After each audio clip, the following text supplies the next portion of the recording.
আগের বছর জুনে প্রথমবার দেশে গিয়ে ভয়াবহ প্রেমে পড়ে এসেছি আমার এক প্রাক্তন ছাত্রীর সাথে।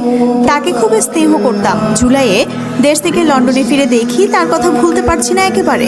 তার সাথে ফোনে কথা হলো। একটা সময় বুঝলাম একই অবস্থা তারও। 1996 সালের মাঝামাঝি সে পড়তে গেল আমেরিকায়, কমার্শিয়াল লতে মাস্টার্স।